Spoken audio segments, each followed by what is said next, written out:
I think it's quite true to say that in recent years, the Constitution has come under severe attack. And it's come under attack from the state itself. We speak of the 9 wasted years, the depths of state capture that South Africa has been subjected to in recent times, Constitution being trampled.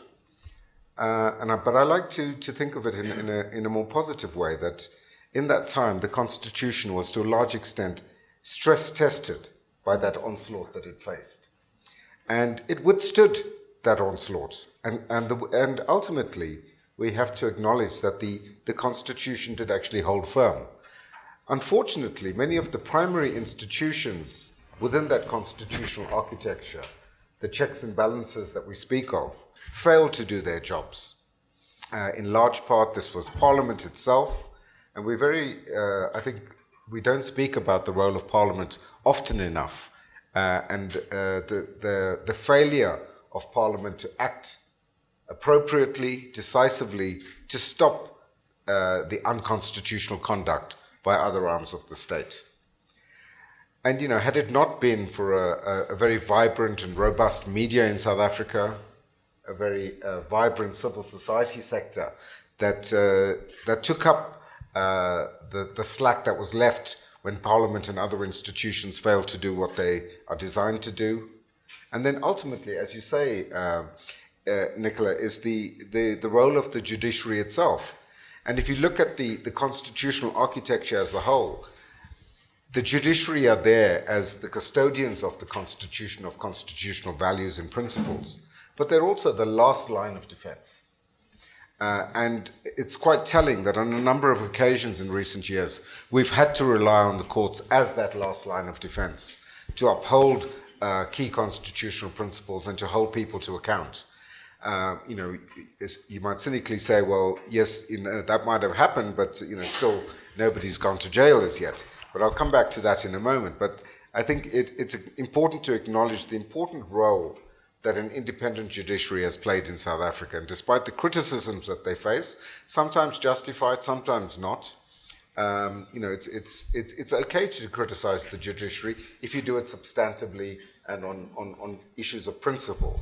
But the kind of attacks that we've seen against members of the judiciary from senior figures in government and in other political parties is most unfortunate. We had an example just last week where the Minister of Transport launched a slanderous attack against the Judge President in the Cape, Judge Shlope, where following the Prosser judgment, Fikile Mbalula said, well, how can he decide a case? What does he know about trains? Well, one might ask the very same question of the minister himself. So I think with that background, with the Constitution held firm, the judiciary held firm, but we need to rebuild those institutions that faced the onslaught. And I'm not going to go into detail. Others can perhaps talk about the role of state-owned enterprises and the crisis that is facing SAA, Eskom, Denel, and the like. But that's one part of it. But we also need to strengthen and rebuild other key institutions, including Chapter 9 institutions, many of which have not really stood up and done the work that the Constitution requires of them. But most importantly for me, and you use the example of Shamila Batoy with the weight of the country on her shoulders, we need to fix the criminal justice system, and simply appointing Shamila as the head of the NPA isn't going to be the magic bullet that fixes it all. And we need to convey to people that the whole chain of the criminal justice sector needs to be looked at in its proper context. So we can't just keep pointing the finger at the NPA for failing to prosecute people when the dockets don't come to them, and the dockets that do come to them are incomplete and not good enough to take to court. In my view, the worst thing that could happen is for the NPA to take a high-profile matter to court that has not been properly investigated and does not hold up in court. So as South Africans, we need to be patient and acknowledge that both the Hawks and the NPA, there have been significant changes in both, but it's a work in progress. They're both suffering with a huge deficit in human resources in those respective institutions. The capacity to be able to investigate and prosecute these offences that have taken place.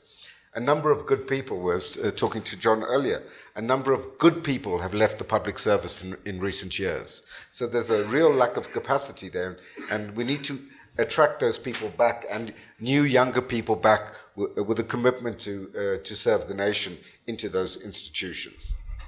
The final point I want to make is, there have been many attacks on the Constitution. I've spoken about the state-led attacks by under the Zuma administration, but there's populist attacks against the Constitution, and people blaming the Constitution as an obstacle to transformation in South African society. And I always say to people, well, give me an example in the Constitution that is an obstacle. And, the only thing that people generally come up with is Section 25, the property clause. Now, we're going through a process, and I believe that next year there will be an amendment to Section 25.